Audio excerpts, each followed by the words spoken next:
Good evening and welcome to another episode of Stories to Tell. I hope you had a good week. And tonight is a huge privilege to have with us Tamar Pollard. And Tamar is the author of One Day Wonders series, which are resources for leading Bible activity days for children and families. And she's also the author of Epic Explorers, which is the children's edition of Christianity Explored. And she's currently the director for families, children and youth ministries at Grace Community Church in Bedford.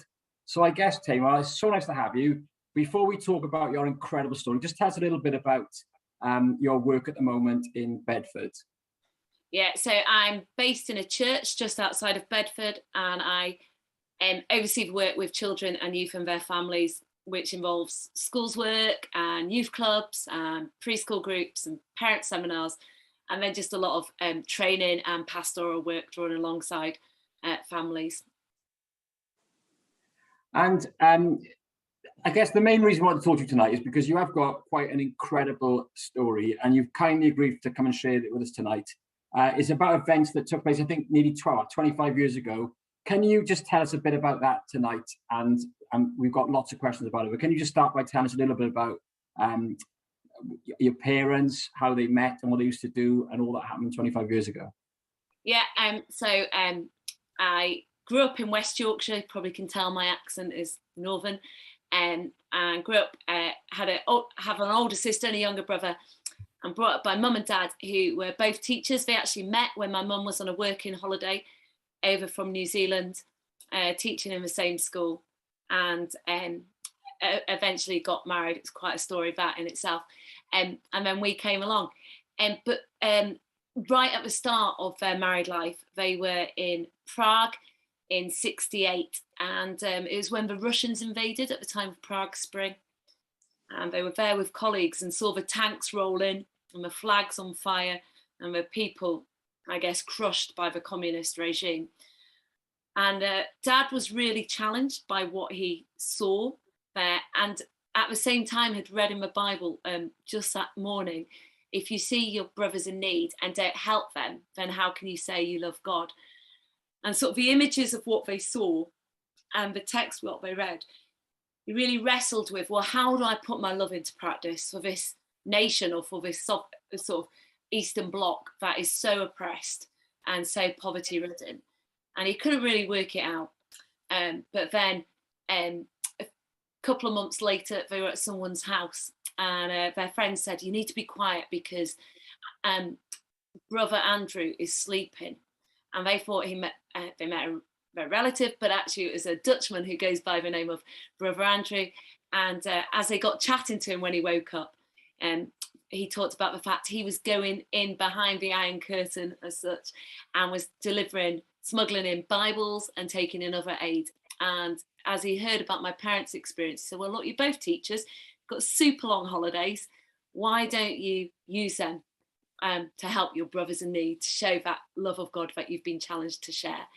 And so that's what they did every summer holidays, and some other holidays as well. They'd take humanitarian aid in, so food and medicine and clothing, as well as Bibles. And so as we came along, as children came along, we just went along with them. So sort of normal term time and then very unusual holidays. So how many years did that go on for? How many years did they do that? Yeah, so they started in '68, and it went on well. So it didn't stop in '97. So I guess almost 30 years. Mum and Dad were doing it in partnership. But following my dad's death, which we'll talk about, my mum kept going in on her own. I stopped when I was, we were allowed to stop once we reached sixth form. So my last trip with them was when I was 16. Jeremy Marshall, we interviewed a little while ago, and his dad did similar things. Yeah. And he was talking about the effect on him. What was the effect on you children, and on you in particular, when your parents were doing this? Were you excited? Were you resentful? Were you perplexed? I mean, in one way, it was all I knew. That was what we did in the summer holidays. But it definitely wasn't something I looked forward to, especially as a child. We were cramped up in a camper van for 6 weeks with just my brother and sister to play with. The food was different, the temperatures were hotter, the toilets were pretty grim.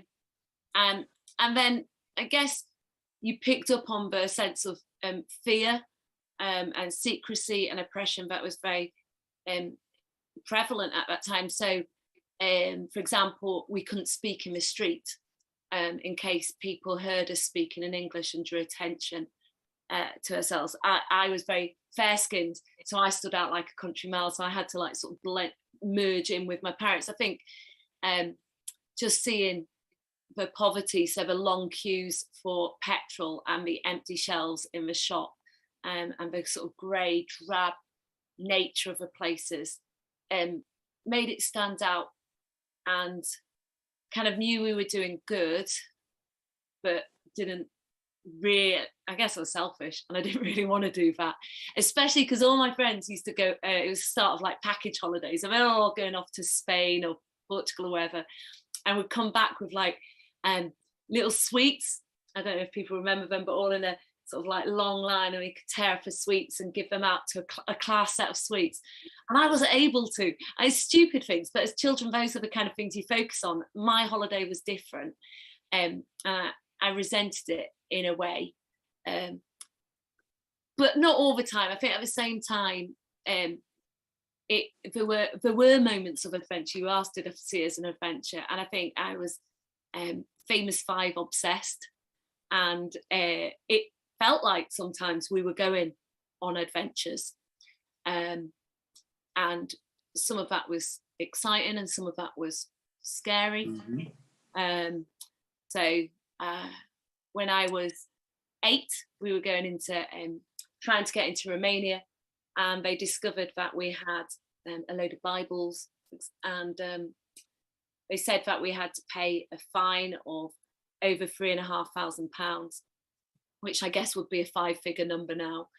It was 1985, and but yeah, they asked us to pay it, and we didn't have the money.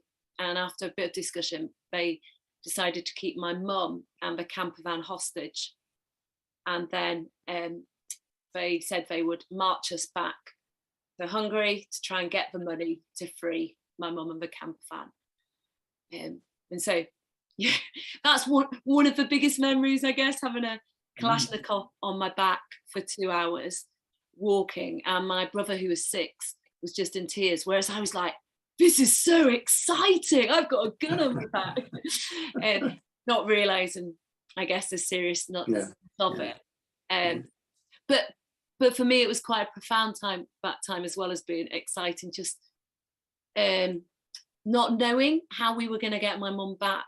You know, we just left her on the border, and Dad spent the next, by the time we could get somewhere to stay, Dad spent the next couple of days in the village post office trying to ring through to secure a loan from the bank.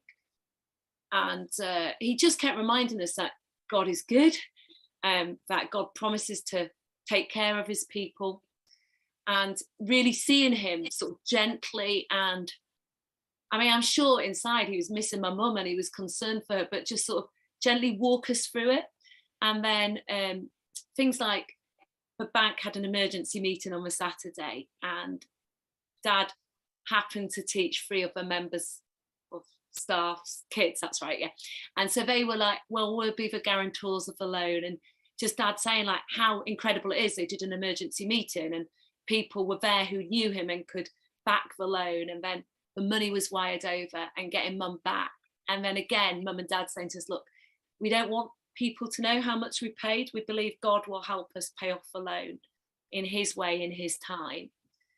And then as a family, just watching envelopes come through the letterbox, or a check come through the post, and the fine was paid off within 6 months. And so that's why I say it was profound. It was an adventure, but also just seeing actually God's interested in the detail of a little family in West Yorkshire in the 80s. He's not just an awesome, powerful God. And for me, that was quite a significant time in grasping a bit more about who God is. So Tamar, did that lead to your conversion, or were you converted earlier or afterwards? The reason I'm asking that is you will tell us shortly about what happened 25 years ago. Yeah. I'd like to know, were you a Christian before that or after? In the context of that, then how were you affected when this tragedy occurred? Yeah. Tell us about your conversion. Yeah. So I was 8 when this gunpoint incident happened. I became a Christian 2 years before that. So Mum and Dad had brought us up to go to church and read the Bible with us at home and prayed with us. But it was when I was 6, I was at an event where using those magic candles and trying to blow them out and talking about Jesus being the light of the world. And I remember just going home that night and on the bottom bunk thinking, I know I've done wrong. I know I need to say sorry to God.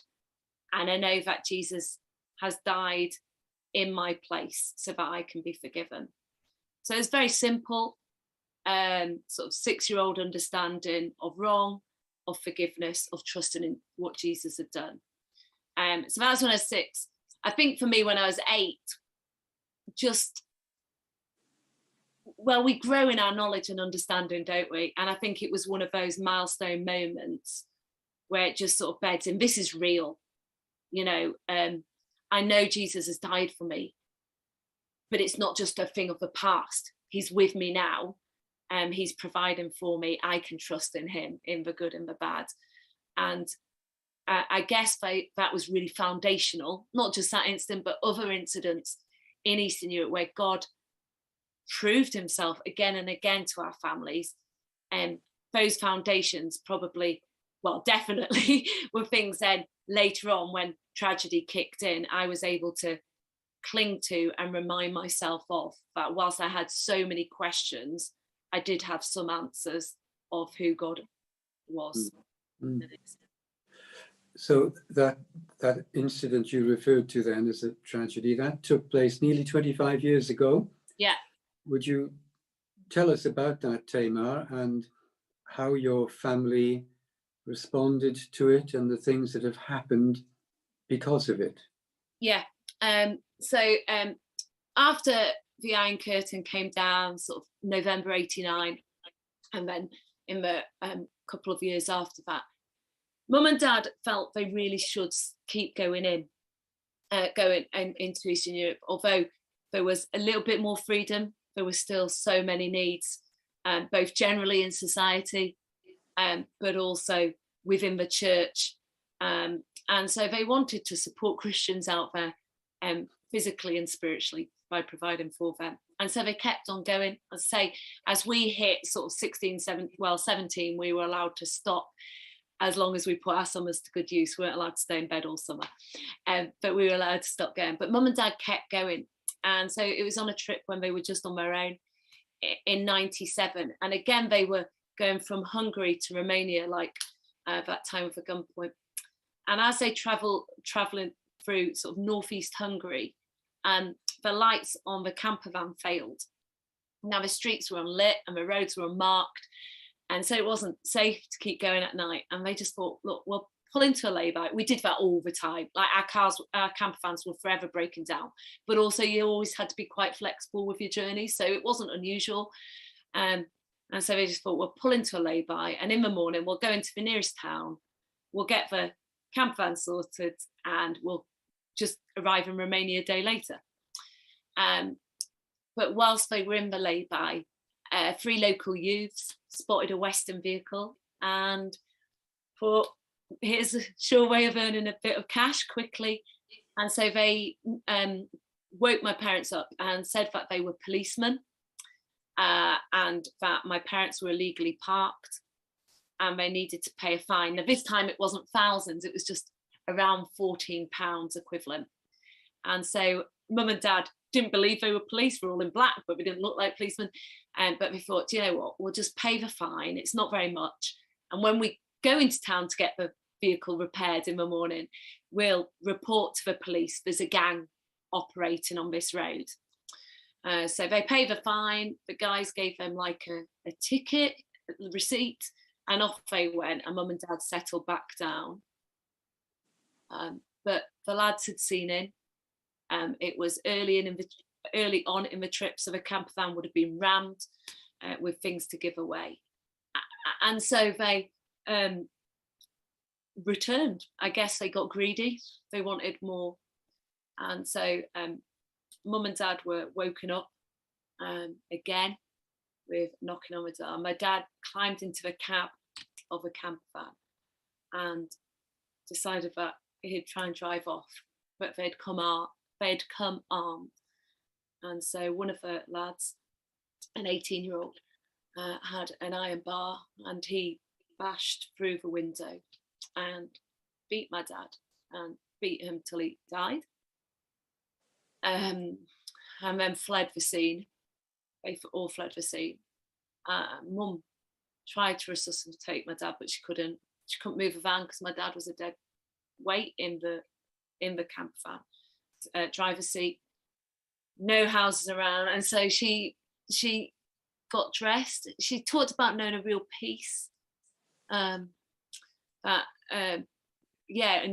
straight, clear thinking, knew what to do. And so she got dressed and hid valuables like wedding rings and passports, along with the ticket the guys had given them, and money, and just planted £50 in her purse by the door in case they returned, and then just was reading the Bible and seeking comfort from God. And they did return. They had to return because my mum had seen them and they had committed murder. And so they needed to come and try and cover their tracks. And so they returned again and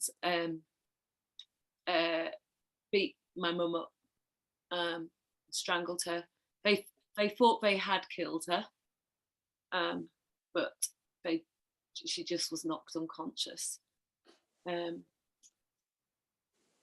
then she came to in the morning, and she couldn't see because they'd sprayed like narcotics in her eyes. So she sort of managed to sound her way to the roadside and eventually flagged down someone who was able to take her to hospital. And then her jaw had been totally smashed, as well as a nose and various other marks. And so, well, she was touch and go. She was in ITE to start with, intensive care to start with. But they managed to get the information out of her, where the passports were, who she was. And so they found her on the Tuesday morning, and the news was broken to us as kids on the Wednesday. By phone? By phone? No, so my sister was contacted at work. I think a policeman came to see her at work. My brother was at home, and he was woken up by the phone, and it was the Daily Mail, because it had already broken on Sky News before we were told. We didn't obviously know.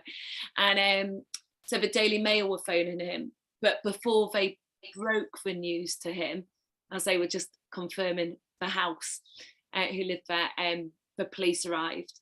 And so he was told by the police, actually somebody who was really good friends with mum and dad, and whose wife was my mum's classroom assistant, and whose daughter was in the same class as my brother at school. So it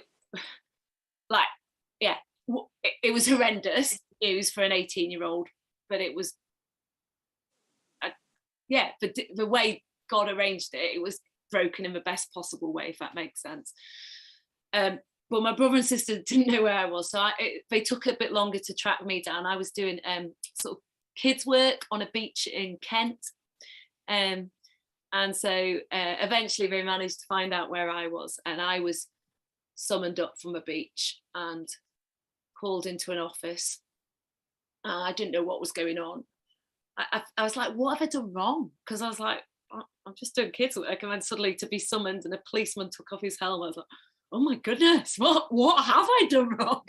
And then he started talking to me about my mum, and he didn't mention my dad. which kind of made me, I remember thinking Dad's dead before he said what had happened to Dad, because he just kept talking about, you know, your mum's fighting and this and that. I'm like, well, why aren't you telling me about my dad? And it was like I was almost floating over the room. It sounds a bit daft, but I think it was shock. And I felt like I was watching on, quite detached from myself, just hearing this news. And then I had to phone the Foreign Office and get some more details. And then I was allowed to phone my siblings. And they wanted us to get out to my mum as quickly as possible because it was of the state she was in. So then Andrew and Rebecca flew down to Heathrow and I was driven across. And we met each other. But that was really weird too, because it was front page of the London Evening Standard as we got onto the plane. So it just felt, I think at that moment, I just felt it was quite surreal. Like you know it, but my emotions hadn't connected with my head knowledge. It was kind of too much to take in. And we arrived on the Wednesday night in Budapest, but it was too late to get to where my mum was.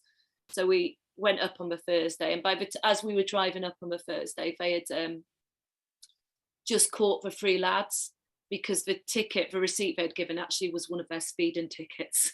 So so it was great that Mum and Dad had kept that. I guess that's one of the reasons they went back, was to try and destroy the evidence, but they were able to catch them. So we walked into the hospital with the news that they'd been caught, and you know how many there were and the ages and things like that. And we walked in, and my mum was in her bed, and she was doing an interview with Yorkshire Television.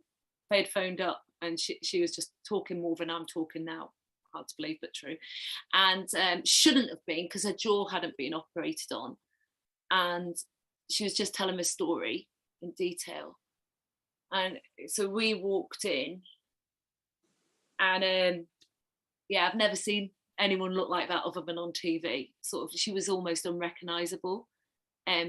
Facially, the bruising and the swelling, but also her voice, because I guess the jaw was broken. And so walked in with the news that they'd been caught and what had happened, and heard her explain. So you asked how we responded. Well, it was just horrendous. Like, I think we use the word hate too glibly often, but I think at that moment I really did hate the lads. Like, if they'd been brought in front of me, I would have laid into them. I think I was so angry. And my dad was really gentle, my mum was more feisty, but to hear that this gentle guy who had sacrificially lived and given so much for so many, to hear how they had beaten him and then tried to kill mum as well, was horrible and really hard to take. But then my mum ended the interview by saying that she didn't bear any malice, but actually she forgave them. And she said, if there's any Christians watching this interview, can you pray they don't just know my forgiveness, but God's forgiveness? And I think at that point I wasn't just angry with the lads, I was angry at my mum, actually, that she could say that, because of all that she'd experienced. I was, and I was quite angry with God too, that he had allowed it. And I remember just storming out, not very maturely, onto the hospital balcony, and just clinging to the rails, like proper sobbing, not just crying, and raging, and then, or tamping, and then just going, how do I make sense of this? And I'm beginning to ask some of those questions, foundational questions I guess I'd asked through life, we often ask, beginning with sort of like, do I believe there's a God? And I was like, well, yeah, I do, because I've seen it. I've seen it in my own life. I've seen it through the pages of the Bible. I've seen it in other people's experience. I've seen the way God's provided for us as a family. I couldn't deny that God existed. And I was like, well, do I believe that he's good? Because he could exist but not be good. And I was like, well, yeah, because again, I've seen his kindness to us and through his son Jesus. And I was doing history at the time at uni, and I was like, yeah, I'm fully convinced that Jesus is a person, not just a person of history, but he is God's son who lived and a perfect life and died and rose again. And so I kind of went through these questions a lot more slower than that, and almost wrestling with myself over them, and got to, well, if I believe all this to be true, what do I believe God asks me to do? And I knew that we're called to forgive, because God has shown incredible forgiveness to us. And inwardly, not shouting out loud, but I felt like I was shouting it. I can remember just crying out to God, really, and just going, I can't do this. I know you've done everything for me and shown me incredible mercy, but I can't change anger to peace. I can't change hatred to love. I want revenge, and yet you ask me to forgive. And almost like going, I guess, throwing myself on God's mercy, going, if you want me to do this, it's got to be you at work in me, rather than I can't do it in my strength. I've got nothing here. And I wish it was always like God works in so many different ways, doesn't he? At that moment, he answered that prayer instantly, and I was able to go back in and say to my mum, I'm with you. I forgive them. That's amazing. That's a lovely story in its way, Tamar. But I'm conscious time is going on. I could listen to you all night. I know that some lovely things have happened to one or two of those young men. Maybe you could mention that. And then maybe you've answered it, but I've jotted down something like this. What happened at that time and subsequently, how would you say it has affected you now and your attitude to life, your aims, your daily walk, and that kind of thing? I'm just wondering, your parents were affected deeply by what they saw in Prague.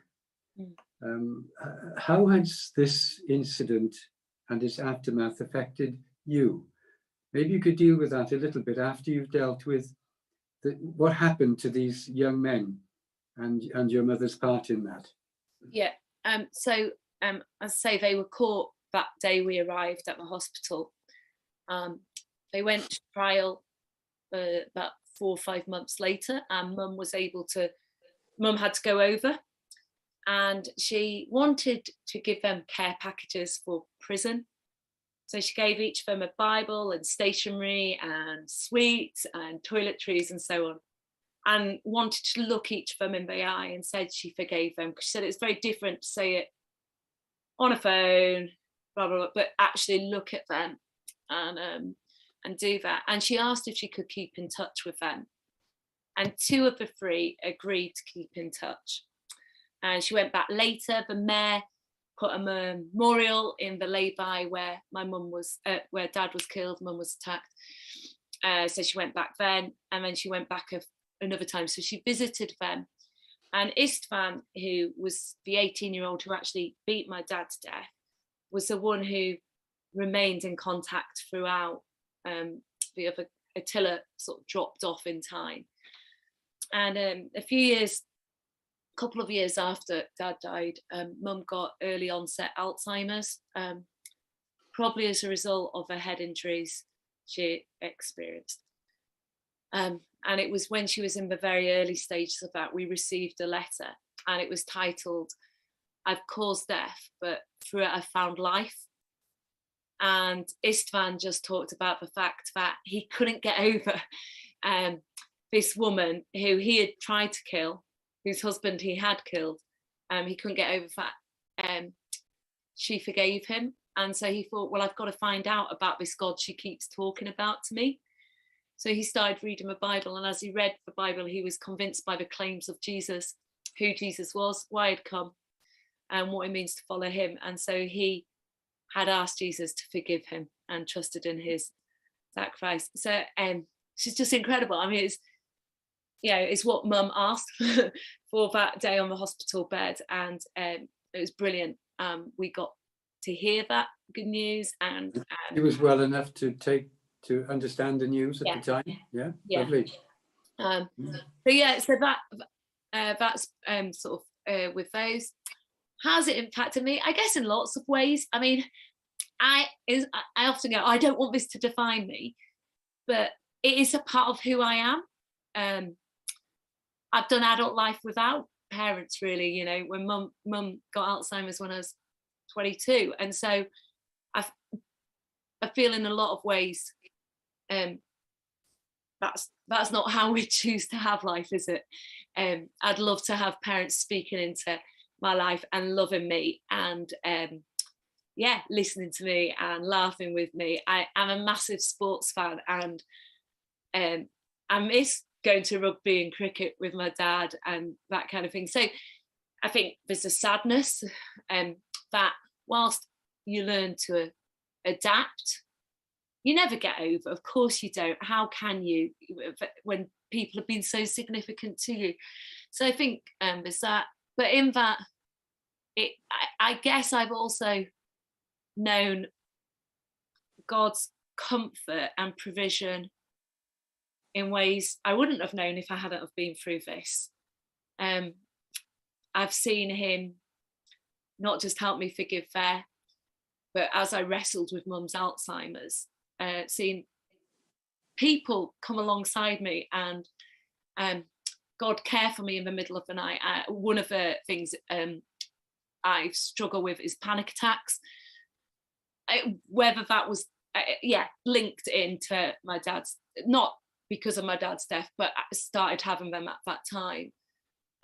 But again, just knowing I'm a child of God, that he will never leave me, he'll never let me down, that he is good, that he is faithful, that he loves me with an unbreakable love, shapes me. I think it shapes me because as well, you don't know when I said goodbye to Mum and Dad that summer, I didn't know if that was the last time I'd see my dad. And we don't know what tomorrow brings. I guess the last 2 years has reminded us the fragility of life, and how we love to plan, but actually we don't have control. And I guess I saw that, and it gives me an urgency to share the good news that we can be forgiven by Jesus. Mum and Dad are now in a far better place, so I miss them. But you know, we long for a new creation. My mum's mind won't be addled, and my dad's body won't be battered. They're with Jesus, and it's far better. And like the night before my dad was killed, 24 hours before, he was asked what difference his faith made to him. And he said, you know, I know my sins are forgiven. I know that Jesus is with me every moment of every day. And I know where I go when I die. And I guess it gives me an urgency to share that with other people. They don't know what tomorrow brings, but they can have that confidence that they can know where they're going when they die. So that's a few ways, probably 101 other ways as well. Yeah, thanks, Tamar. Alan?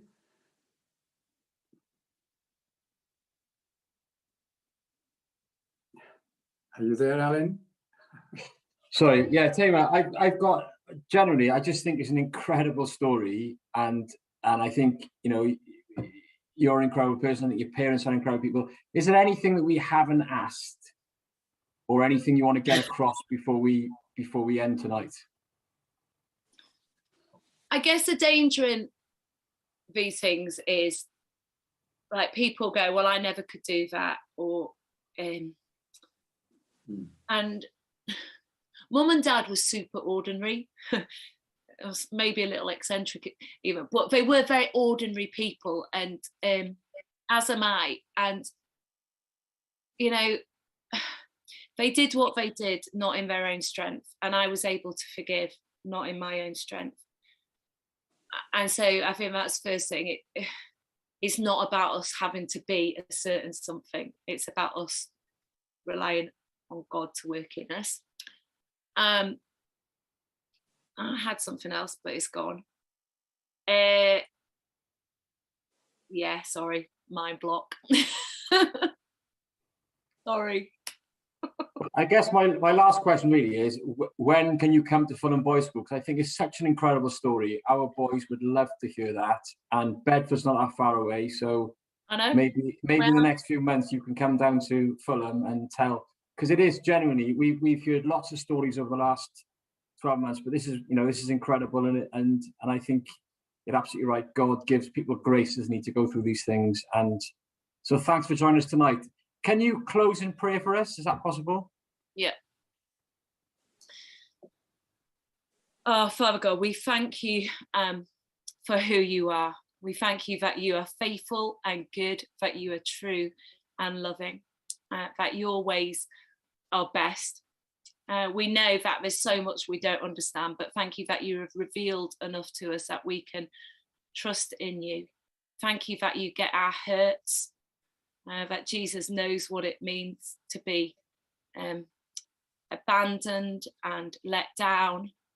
Thank you that you walk with us in those moments of pain and suffering, of conflict and anger.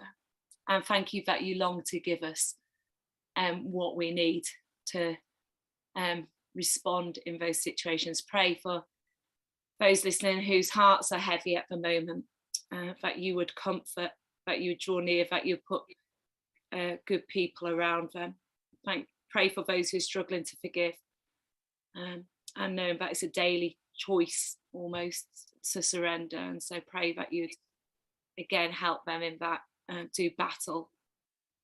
And thank you that we can look forward to one day being where there's no pain and no tears, no suffering. And I pray that you would give us a confidence of the best being yet to come, and trusting in Jesus for that. And we ask it in his mighty name. Amen. Amen. Tamar, thank you so much. I'm sure everyone listening tonight and who will listen in the next few days will agree with me that was quite something special tonight. So thank you ever so much. And next week, we're interviewing Dr. Joel Beakey. So please tune in for that 8:30. In the meantime, have a good week and Cameron Diolch yn fawr.